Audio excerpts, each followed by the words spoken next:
నమస్తే, welcome to reality check. ప్రస్తుతం మనతో పాటు ఉన్నారు పొలిటికల్ అనలిస్ట్ పురుషోత్తం రెడ్డి గారు. సార్ నమస్తే అండి. నమస్తే స్వర్ణ గారు. సార్, ఈరోజు జగన్మోహన్ రెడ్డి గారి కర్నూలు పర్యటన చూస్తూ ఉన్న నేపథ్యంలో సర్ప్రైజింగ్ ఏం అనిపించలేదు, ఊహించిందే అది. సిటీ అది, జనసందోహం, యూత్, మహిళలు, పెద్ద చిన్న తేడా లేదు, అందరూ అక్కడికి ఒక రకంగా చెప్పాలంటే పోటెత్తి వస్తున్నారని అనుకోవచ్చు. ఎక్కడికక్కడ బ్రేకులు వేద్దామని అనుకుంటున్నప్పటికీ కూడా క్రేజ్ అంతకంతకు ప్రబలిపోతోంది. ఏమంటారు?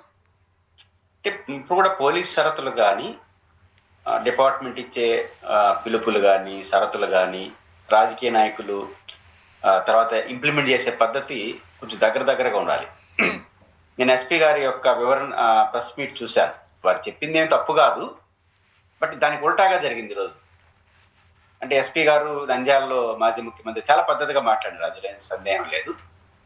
ఎస్పీ గారు నంద్యాలలో మాజీ ముఖ్యమంత్రి గారు ల్యాండ్ అవుతారు. అక్కడి నుంచి 35 కిలోమీటర్ల దూరంలో జైలు ఉంది, వెళ్తారు.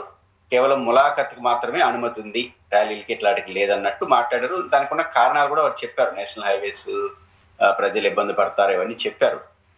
కాదన్ను. ఈరోజు రివర్స్ లో జరిగింది. అంటే వాళ్ళు షరతులు పెట్టడం మామూలే, మనం ర్యాలీలు చేయడం మామూలే అని మెసేజ్ వెళ్ళకూడదు. అంటే నేను ఆపేమని కాదు, వారు ర్యాలీగా వెళ్ళాలనుకున్నారు, వెళ్తారు. దానికి తగిన ఏర్పాట్లు చేయడం. కాకపోతే మేము 1,00,000 మంది వస్తుంటే మరి అంతమంది వద్దండి, ఒక 50,000 మంది ర్యాలీ, ఇట్లాంటి షరతులు పెట్టుకోవచ్చు.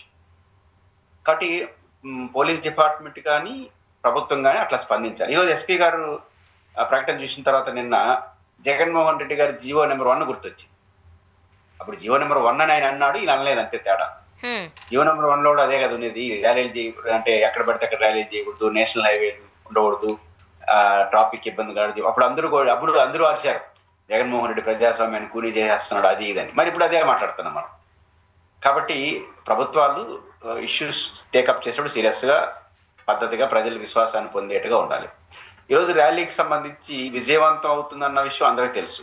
నేను గతంలో కూడా ఒకసారి చెప్పాను, జగన్ ఇప్పుడు ప్రజా ఉద్యమాలు కానీ చాలా మంది ఏమంటారంటే, మీరు అక్కడ వెళ్ళి పరామర్శం చేసి ఆయనకి ధైర్యం చెప్పేసి వెళ్ళిపోవచ్చు కదా అంటారు. ఈ ర్యాలీలు ఏందండి, ఈ బల ప్రదర్శనలు ఏందండి అని మాట్లాడతారు. బల ప్రదర్శన, ర్యాలీ, బహిరంగ సభ, ధర్నా ఏదైనా చేయండి రాజకీయ ప్రజాస్వామ్యంలో. దాని ఉద్దేశం ఏంటి? అల్టిమేట్ గా ప్రభుత్వానికి తమ నిరసన తెలియజేయడం, 2 హెచ్చరిక కూడా చేయడం, మేము భయపడం అని చెప్పి, మీరు కానీ మా మీద ఎట్లా చేస్తే మేము ఇదిగో ప్రజల్లోకి ఇలా వెళ్తామని చెప్పడం. ఇది ఒక రాజకీయ పార్టీగా వైఎస్ఆర్ కాంగ్రెస్ పార్టీని ఆ ప్లేస్ లో ఎవరైనా చేస్తారు.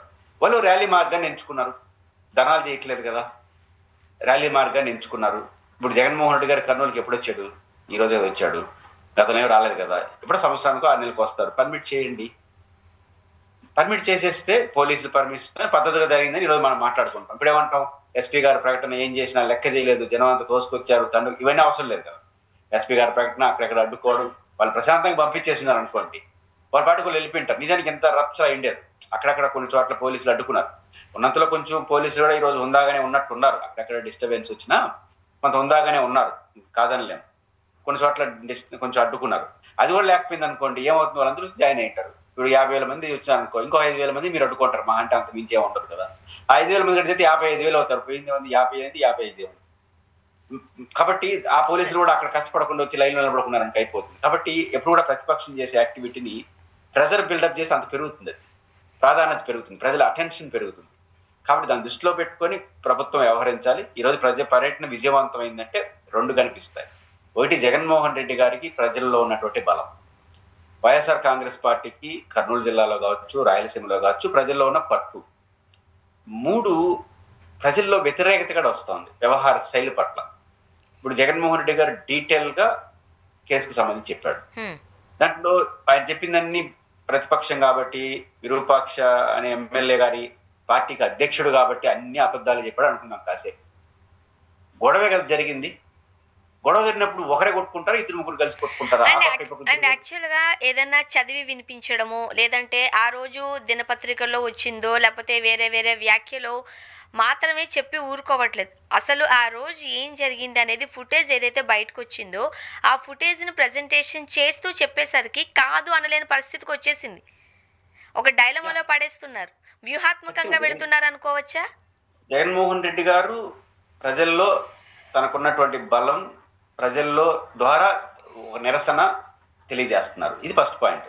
రెండోది, మీడియాతో మాట్లాడేటప్పుడు జగన్ గారు చాలా సావధానంగా మాట్లాడతారు. చాలా మంది ఏమంటారు, నాకు కూడా కొంత తెలుసు కాబట్టి చెప్తున్నాను. జగన్మోహన్ రెడ్డి గారు మీడియాతో మాట్లాడే ముందు ఒక విద్యార్థిగా మారిపోతాడు. అది ఎవరో చాలా మంది తెలియదు.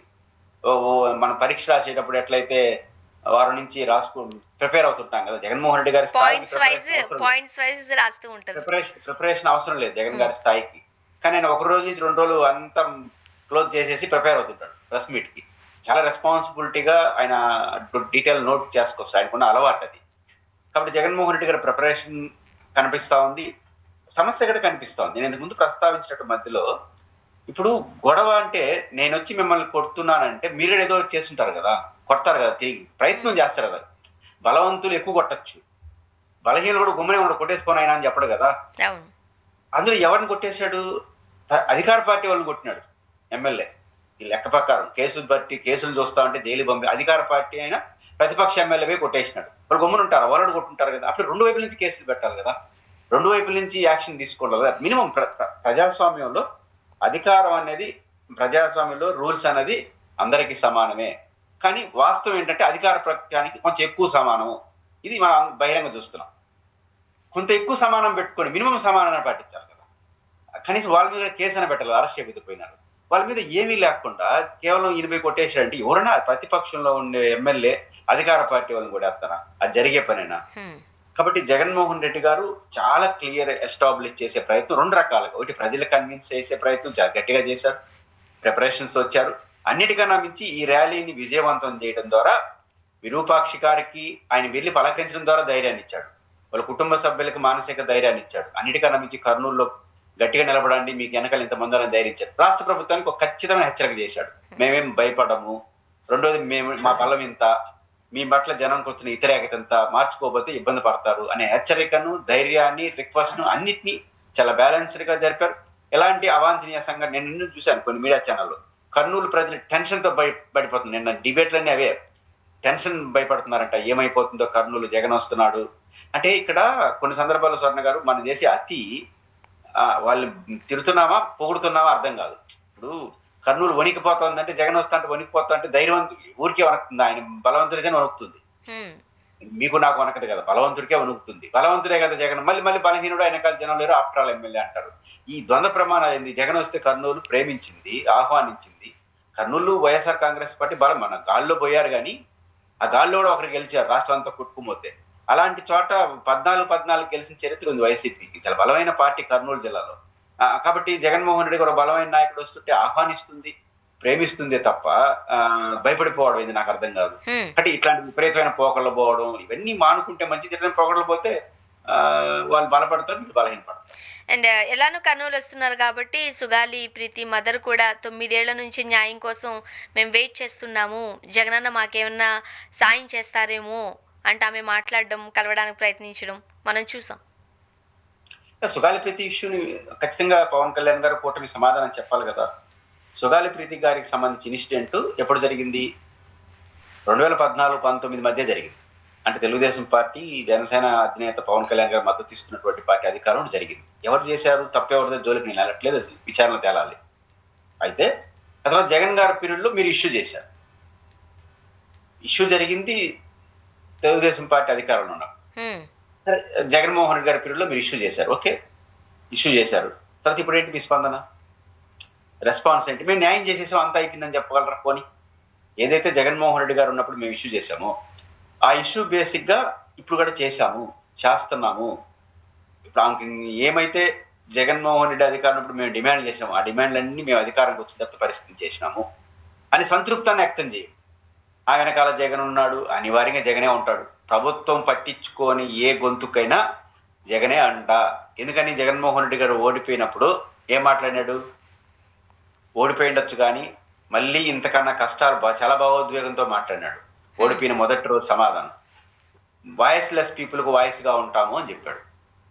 ఆమె కూడా వాయిస్ లెస్ పీపులే కదా. ఇప్పుడు ప్రతి జగన్ వెనకాల అంటే ప్రభుత్వం పట్ల విశ్వాసాన్ని కోల్పోయిన వాళ్ళు, ప్రభుత్వంతో డిమాండ్ చేసేవాళ్ళు, ప్రభుత్వానికి వ్యతిరేకంగా ఉండేవాళ్ళు, ప్రభుత్వం పట్ల అసంతృప్తి ఉండే వాళ్ళందరికీ వెనకాల జగనే ఉంటాడు. అది నేచురల్, ఎందుకంటే అపోజిషన్. అంటే జగన్ ఉంటాడు, కొత్తగా మీరు కనిపెట్టేదే ఉంది. అది బాధ్యత అయింది. ఎవరైతే ప్రభుత్వం దగ్గర నిర్లక్ష్యానికి బాధపడుతున్నారో ప్రభుత్వానికి చెప్పాలి, వాళ్ళందరికీ జగనే దిక్కు. ఎందుకంటే is a leader of opposition. కాబట్టి జగన్మోహన్ రెడ్డి గారు ఉంటారని తప్పించుకొని మాట్లాడితే కరెక్ట్ కాదు. ఒక సంతృప్తిని చెప్పండి. సొగాలి ప్రీతి విషయంలో మేము చేసిన ప్రతి డిమాండ్ ని పరిష్కరించేసినాము, అదిగో ఇది ఆధారాలు, ఆమె అనవసరంగా రాజకీయాలు అట్లా చెప్పండి అంతే సార్. తప్ప దీని వెనకాల వాళ్ళు ఉన్నారంటే అది కుదరదు. ఆమె కూడా ఖచ్చితంగా మనసు గాయపరిచింది కాబట్టి ఆ రోజు ఇబ్బంది పడింది, ఈ రోజు మనసు గాయపడింది కాబట్టి ఖచ్చితంగా ఆ పాత్ర ఆమె పోషిస్తుంది. సార్, క్యాబినెట్ మీటింగులకి పవన్ కళ్యాణ్ గారు ఇప్పటి వరకు 3 సార్లు డుమ్మా కొట్టారు. అండ్ ఈరోజు అమరావతిలో భవనాల ప్రారంభోత్సవానికి దూరంగా ఉన్నారు. అండ్ మంత్రి నారాయణ గారి చేత రాయబారానికి పంపించినప్పటికీ కూడా పవన్ కళ్యాణ్ గారు వైజాగ్ వెళ్ళిపోవడం కావాలనే స్కిప్ చేస్తున్నారు అనే వాదన వినిపిస్తోంది. ఒక్కొక్కరితో ఒక స్టైల్ ఉంటుంది.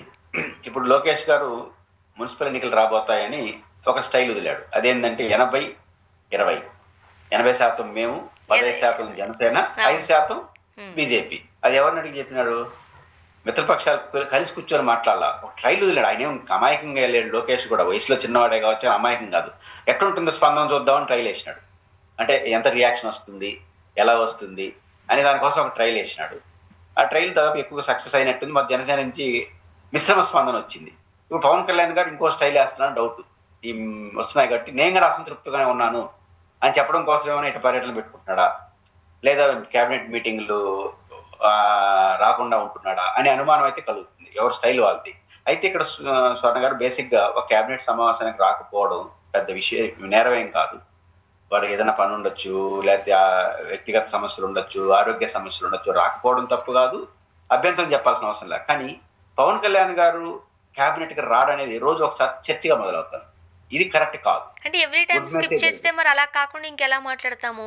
ఇప్పుడు మోదీ గారు వస్తున్నారు, మోదీ గారు సభలకు హాజరవుతున్నారు. అలా హాజరైనప్పుడేమో చేతులు పట్టుకుంటున్నారు, కౌగులించుకుంటున్నారు, ఒకరినొకరు పొగడ్తలతో ముంచెత్తేసుకుంటున్నారు. ఇంత డ్రామా ఒకవైపు నడుస్తోంది. మరో పక్క చూస్తేనేమో రాయబారం పంపించిన ఇదేమో ఈ రోజు నిన్న డిసైడ్ చేసిన ప్రోగ్రామ్ కూడా కాదు. గత 10-15 రోజుల నుంచి తెలిసిన ప్రోగ్రామే. అంటే ఈ రోజు ఈ ప్రోగ్రామ్ ఉందని తెలుసు, అయినా సరే డుమ్మా కొట్టడాన్ని ఎలా చూడాలి మరి? ఇప్పుడు ఆ అర్థం తీసుకోవాల్సి వస్తుంది. లోకేష్ గారు ఒక స్టైల్లో వాళ్ళ మనోగతం చెప్పారు కాబట్టి నేనేం సంతృప్తిగా లేనని ఈ స్టైల్లో ఏమైనా చెప్తున్నాడా అనే మాట ఎందుకు వాడాల్సి వస్తుందంటే, సార్, చాలా సందర్భాల్లో పవన్ కళ్యాణ్ గారు క్యాబినెట్ మీటింగ్కి రావట్లేదని ఒక చర్చ ప్రజల్లోకి వెళ్ళినప్పుడు గుడ్ సిగ్నల్ ఇవ్వాల్సింది ఎవరు? వాళ్ళే. అప్పుడు ఏం చేయాలి? పవన్ కళ్యాణ్ గారు తో మాట్లాడుకొని ఒకవేళ ఆయనకి ఏమైనా పలానా రోజు సమస్య ఉందా ఇట్లాంటి చర్చించుకుని అవసరం ఒక రోజు వాయిదా వేసుకోవాలి. తప్పేం లేదు. ఎందుకంటే గుడ్ సిగ్నల్ ఇవ్వాలి. యాజ్ ఎ డిప్యూటీ సీఎం లేనప్పుడు మేము ఇప్పుడు ఈ రోజు రహదారి ప్రారంభోత్సవం జరిగింది. సరే, నారాయణ గారు కబురు పంపారలేదు అని నా దగ్గర ఆధారాలు లేవు, కానీ బేసిక్ గా రాలేదు, అది వాస్తవం. అప్పుడు ఏమవుతుంది? పైపించి ఆయన విశాఖపట్నం పోయారంటున్నారు. అంటే వాళ్ళ మీద ఏదో ఉంది అని అనుకోవడం తప్పు కాదు. ఏదో ఉందని మీరెట్ట అనుకుంటారంటే మీరు బాధ్యత తీసుకోవాలి. ఎందుకంటే ఒక మిత్రపక్షాలుగా ఉన్నప్పుడు ఒక ప్రజాదరణ కలిగిన డిప్యూటీ సీఎం గా ఉన్న వ్యక్తి రాకపోతే బ్యాడ్ సిగ్నల్ వెళ్తుంది. మీరు అది మా ఇష్టం అండి, మాకు పెద్ద ఇబ్బందులు లేవంటే మీ ఇష్టం, అంటే విమర్శించేవాడు వాళ్ళ ఇష్టం. సో ఇలాంటప్పుడే కథనాలు వస్తున్నాయి. ఇప్పుడు జనసేనకు సంబంధించి స్థానిక సంస్థల ఎన్నికల దగ్గర పడుతున్న నేపథ్యంలో, క్లారిటీ వస్తున్న నేపథ్యంలో మేము కూడా అన్ని స్థానాలలోనూ పోటీ చేయాలనుకుంటున్నాము అని జన సైనికులు కోరుతున్నారు. మీరు ఇంతకుముందు చెప్పినట్లుగా 80%, 20%, 80:20 అన్నట్టుగా విభజించేశారు. అది వాళ్ళకి నచ్చట్లేదు. మరోపక్క ఎమ్మెల్యే క్వార్టర్స్కి సంబంధించి, భవనాల పెంపుకు సంబంధించి పవన్ కళ్యాణ్ గారు కాస్త అసంతృప్తి వ్యక్తం చేస్తున్నారు. ఇలా రకరకాల కారణాలు బయటకు వస్తున్నాయి. ఈ రీజన్స్ కూడా నిజమై ఉండే అవకాశాలు ఉన్నాయంటారా? వారు నిజమై ఉన్నా నిజం కాకపోయినా జరుగుతున్న పరిణామాలు వారు ఇట్లాంటి సిగ్నల్స్ ఇవ్వడం ద్వారా ఖచ్చితంగా ఏదో జరుగుతా ఉంది కూటమిలో అనే భావన అయితే ప్రజలు అనుకుంటారు. అది ప్రభుత్వానికి అంత మంచిది కాదు. ప్రభుత్వానికి, కూటమి రాజకీయ వ్యవస్థకి మంచిది కాదు. సాంకేతికంగా వాళ్ళు ఏమైనా సమాధానం చెప్పొచ్చు. వేరే బిజీగా ఉన్నారు, ఆయన రాలేపారు, మా మధ్య చాలా ఐక్యత ఉంది, కండు చూసుకోండి, ఏమైనా మాట్లాడే తెల్లారితో పవన్ కళ్యాణ్ గారు అద్భుతంగా చంద్రబాబు గారిని పొగడొచ్చు. అదే కదా సమస్య. బాగున్నట్టే ఉంటారు రాజకీయ నాయకులు, ఎక్కడ చూపించారు అక్కడ చూపించేస్తారు. బయటపడేంత వరకు చెప్పరు. టీవీ కప్పుల తుఫాను అంటారు మనం ఎక్కువ మాట్లాడినామంటే. ఏదైనప్పటికీ క్యాబినెట్లు రాకపోవడం, చంద్రబాబు గారితో డిప్యూటీ సీఎంగా వారు వివిధ కార్యక్రమాల్లో, పొలిటికల్ యాక్టివిటీలో, బహిరంగ సభలో బాగానే కనబడుతున్నారు. కానీ డెవలప్మెంట్ యాక్టివిటీలో, ప్రభుత్వం యొక్క రోజువారీ వ్యవహార శైలిలో అంత కనపట్ల. ఆ రకంగా పవన్ కళ్యాణ్ గారు ఒక మెసేజ్ ఇవ్వదలుచుకున్నారా? ప్రభుత్వ విధానాలు చాలా పట్ల ఏమన్నా నాకు పట్ల రిజర్వేషన్ ఉంది అని ఇండైరెక్ట్ గా చెప్తున్నాడా? ఇప్పుడు రాజధాని విషయంలో పెద్ద చర్చ నడుస్తుంది. రాజధాని వ్యవహారాలు చూడండి, రాజధానిపైన శ్వేతపత్రాలు ప్రదర్శించేంత నుంచి ఈ రోజు బ్రిడ్జిల ఆవిష్కరణ వరకు ఎక్కడ పవన్ కళ్యాణ్ గారు ఇన్వాల్వ్ 1,50,000 ఎకరాలు కావాలని 1,00,000 ఎకరాలు ఇక్కడ ఇన్వాల్వ్ అంటే రాజధాని మొత్తం వ్యవహారాల్లో పవన్ కళ్యాణ్ గారు ఎక్కడ ఇన్వాల్వ్ కావట్లా.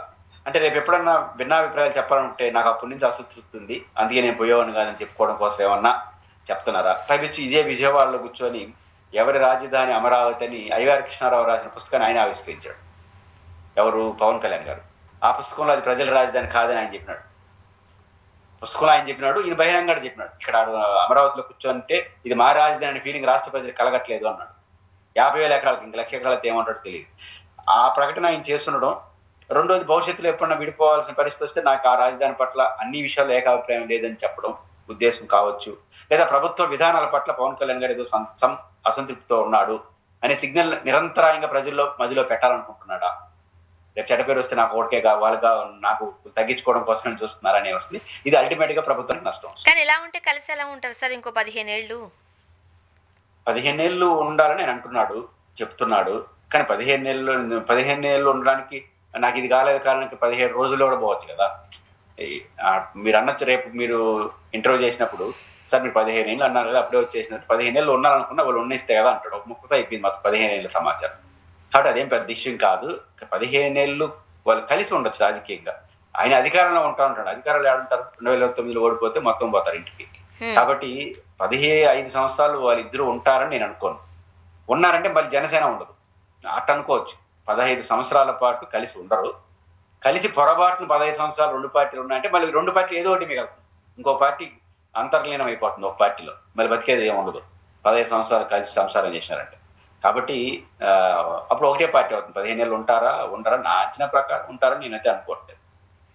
సార్, మరోపక్క సాయికృష్ణ కేసులో హెబియస్ కార్పస్ వేసి ఆ పిటిషన్ పెండింగ్ లో ఉంది మే నుంచి అంటూ హైకోర్టు క్వశ్చన్ చేసింది. హెబియస్ కార్పస్ అనేది చాలా ఇంపార్టెంట్ పిటిషన్ కదా, అంటే జీవించే హక్కు కదా. కాబట్టి అట్లాంటి దానిపైన ఇంత కాలం జరగడం, అంత రాద్దాన్ని ఎందుకు దానిపైన ఏదో తీర్పు ఇవ్వాలి కదా అనే భావన హైకోర్టులో రావడం సహజం. బస్ హైకోర్టు తీర్పుతోనైనా ఆ పిటిషన్ పైన ఏంటి మే 1st వీక్ లో ఎప్పుడో ఏఎస్ఐ గారు ఇచ్చిన ఆంగ్మూలం ఏదో సంథింగ్ విచారణలో అలా సాయికృష్ణ అయినా పోలీస్ స్టేషన్ లో చూసినాడని చెప్తాడు ఏఎస్ఐ అయిన అతను. తర్వాత 2 వారాల తర్వాత వాళ్ళ తల్లి పోయి హెబియస్ కార్పస్ పిటిషన్ వేస్తే వీళ్ళు వెతుకుతున్నామని చెప్తారు. ఆయనేమో మే 1st వీక్ లో చూశానంటాడు, వీళ్ళేమో వెతుకుతా ఉంటారు. ఎంత తేడా కనిపిస్తాను. తీరా చూస్తే శవం కూడా దొరకలేదు. అంటే సంథింగ్ చాలా దారుణంగా ప్రవర్తించినట్టు అవుతుంది కదా. కాబట్టి ఖచ్చితంగా ఈ కేసులో అధికారులు ఎవరున్నారో వాళ్ళు ఖచ్చితంగా బాధ్యులు అవుతారు. చూడాలి, టైం పట్టచ్చు. కానీ నేచురల్ గా నేను కూడా అభిప్రాయపడేది అంటే ఎవరి మీద అనుమానంతో చెప్పట్లేదు. సిబిఐ విచారణ ఈ టైంలో కరెక్ట్, ప్రభుత్వానికి కూడా మంచిది. ఎందుకంటే యాజ్ పర్ మీరు ఇచ్చినటువంటి ఛార్జ్ షీట్ లో లేకపోతే ఎఫ్ఐఆర్ రిమాండ్ రిపోర్ట్ అనుకుంటాను. రిమాండ్ రిపోర్ట్ లో మీరు చెప్పిన కన్సెంట్ ఏంటి? ఇది స్టేట్ మర్డర్ అని మెన్షన్ చేశారంటే పోలీసులు చంపేశారు కాబట్టి స్టేట్ మర్డర్ అన్నారు. స్టేట్ మర్డర్ చేస్తే ఆ స్టేట్ వాళ్ళు విచారణ చేస్తే ఏమొస్తుంది? రెండోది ల్యాబ్స్ కనిపిస్తుంది. మే 1st వీక్ లో నుంచి చనిపోయినంత వరకు ప్రభుత్వానికి కూడా వీళ్ళు చెప్పలేదా అన్న భావన కలగడం, సీసీ కెమెరాలు కొట్టేయడం, ఇవన్నీ చూసినప్పుడు ప్రభుత్వం విచారణ కమిటీ చేసినట్టుంది. వాళ్ళు మంచి ఆఫీసర్లు, ఎవరు కాదనరు. కానీ స్టేట్ మర్డర్ అని మెన్షన్ చేసిన తర్వాత, ప్రభుత్వం మీద నిందలు వచ్చిన తర్వాత ఖచ్చితంగా సిబిఐ లాంటి సంస్థకి ఇస్తే ప్రభుత్వానికి మంచి పేరు వస్తుంది. ఎందుకంటే నిజాలు తెలుస్తాయి, మంచి జరుగుతుంది, నిజాలు తెలుస్తాయి. అన్నిటికన్నా మించి తమ లోపాలు కూడా తెలుస్తాయి కదా. ఏం జరిగింది ప్రభుత్వం నిజంగా చంద్రబాబు నాయుడు గారు, పవన్ కళ్యాణ్ గారు, లోకేష్ గారు ముందే తెలుసుంటే ఒప్పుకుంటారు ఇట్లా వాటిని? వాళ్ళకి ఏం సంబంధం? ప్రభుత్వానికి ఎంత చెడ్డ పేరు వచ్చింది, వాళ్ళు కూడా చెప్పకుండా మేనేజ్ చేసినారు, సీసీ కెమెరాల్లో ఉన్న ఫుటేజ్ తీసేసినారు అంటే చాలా ప్రమాదకర ధోరణిలోకి వాళ్ళు వెళ్ళినట్టే కదా. ఆ ప్రమాదకర ద్వారా సిబిఐ చెప్తేనే తేలుతుంది కదా, అక్కడి ఇస్తే బాగుంటుంది. రెండోది ప్రజలు కూడా ఏమనుకుంటారు, ఎంత చేసిన వాళ్ళు వేసారు, ఏదో కమిటీ వేసారు, దాన్ని తేల్చేస్తారు, వాళ్ళకి అనుకూలంగా రాస్తారు. వాళ్ళు నిజంగా కరెక్ట్ రిపోర్ట్ ఇచ్చినా కూడా ఒక అనుమానంతో కూడుకున్నటువంటి మాటలు వస్తాయి. కాబట్టి ప్రజలకు విశ్వాసం కలగాలన్నా, ప్రభుత్వానికి నిజాలు తెలియాలన్నా సిబిఐ వేయడం కరెక్ట్. ఖచ్చితంగా దీంట్లో టెక్నికల్ గా ఎంత దూరం వెళ్తుందో తెలియదు, కానీ వెళ్తే మాత్రం కోర్టు సిబిఐకి ఇచ్చే అవకాశాలు కనిపిస్తున్నాయి. అండ్ మరోపక్క హైకోర్టు భారతీయ సిమెంట్స్ కి సంబంధించి 2007 నుంచి చట్టబద్ధమైన అనుమతులు అన్ని పొందింది. 7,300 కోట్లు ట్యాక్స్ రూపంలో కట్టారు. అండ్ కరువు పీడిత ప్రాంతంలో ఉంది, చాలా మందికి ఉపాధి అవకాశాలు కల్పిస్తోంది. ఇవన్నీ కోర్టు చెప్పిన మాటలు. అయినప్పటికీ కార్యకలాపాలను అడ్డుకునే ప్రయత్నం వీళ్ళెందుకు చేసినట్టు? బేసిక్ గా భారతీయ సిమెంట్ కి సంబంధించినంత వరకు ప్రభుత్వం అనుసరిస్తున్న విధానం బాగలేదు. సమస్య ఏంటి? భారతీయ సిమెంట్ పేరు భారతి గారి పేరుతో ఉన్న అది వారు వైఎస్ కుటుంబం, జగన్ గారి కుటుంబం యొక్క షేర్లు రెండో ప్లేస్. 51% వీకార్డ్ అనే ఫ్రాన్స్ అంతర్జాతీయ ఇన్స్టిట్యూట్, అంటే ఒక రకంగా అంతర్జాతీయ సంస్థ అది. ఆ సంస్థ మేజర్ షేర్స్ ఉన్నాయి, సెకండ్ షేర్స్ వీళ్ళు ఉన్నాయి భారతి గారి కుటుంబానికి సంబంధించి. సమస్య ఏంటంటే ఒక 2000 ఎకరాలు ఏదో ప్లాంట్ ఉంది, మైనింగ్ కూడా అక్కడే చేసుకుంటారు. ఇప్పుడు ఆ పరిశ్రమ రావడం వల్ల మీరు అన్నట్టు ఎనుగుబడిన కడప జిల్లాలో మంచి అభివృద్ధికి దోహదపడింది. 3000 మంది ఎంప్లాయీస్, పర్మనెంట్ ఎంప్లాయీస్ ఉంటారు. దాదాపు 10 నుంచి 13,000 మంది పరోక్షంగా ఆధారపడతారు. అనేక అనుబంధ సంస్థలు, ప్రాసెసింగ్ యూనిట్లు రావడం వల్ల ఒక పెద్ద డెవలప్మెంట్ అనేది కడప జిల్లాలో జరిగింది. ఇక్కడ జరిగింది ఏంటి, 2 ఏళ్ల క్రితం 1 ఇయర్ క్రితం బహుశా 7 మందో 9 మందినో విధి నిర్వహణలో నిర్లక్ష్యం కారణం పేరుతో మేనేజ్మెంట్ తీసేసింది. 1 ఇయర్ 1.5 ఇయర్ తర్వాత ఇంకొక 17 మందో 20 మందో బిలో 20 మెంబర్స్ వచ్చి వాళ్ళు కూడా తీసుకుంటే తప్ప మేము పని చేయమని చెప్పి గొడవ వేసుకున్నారట. దానికి పరిష్కారం ఏంటి? యాజ్ పర్ రూల్ ప్రకారం పరిష్కారం ఏంటంటే డిసిఎల్ ఉంటాడు, డిప్యూటీ కమిషనర్ ఆఫ్ లేబర్, లేకపోతే ఏసీఎల్ ఉంటారు, జేసీఎల్ ఉంటారు. వాళ్ళ స్థాయిని బట్టి వాళ్ళు కంప్లైంట్ చేయాలి. ప్రభుత్వం కూడా మీదే కదా, జగన్ గారిది కాదు కదా. లేబర్ కమిషన్ జోక్యం చేసుకొని చేయాలి. ఒకవేళ వాళ్ళు ఆందోళన చేయదలుచుకుంటే పోరాడొచ్చు, సమ్మెలు కూడా చేయొచ్చు. వాళ్ళు ఏం చేశారో తెలుసా, బయట వాళ్ళు నేరుగా ప్లాంట్లోకి చొరబడి మైనింగ్ ఆపే ప్రయత్నం చేసినారు. మామూలుగా పోరాటం ఏం చేయాలి, కమిషనర్ ఆఫ్ లేబర్తో అన్నా కొట్లాడుకోవాలి, ఫైట్ చేయాలి, లేకపోతే కోర్టులకు వెళ్ళాలి, లేదా ప్రజలు తేల్చుకోవాలంటే సమ్మె నోటీస్ ఇవ్వచ్చు మేనేజ్మెంట్కి, కార్మికులు సమీకరించుకొని. మీరు నేరుగా ఫిజికల్గా వెళ్ళి నేరుగా మైనింగ్ ఆపేసి బయట వాళ్ళు వెళ్ళడం లోపల ప్లాంట్లో ఎంత భయంతో పాత వస్తుంది.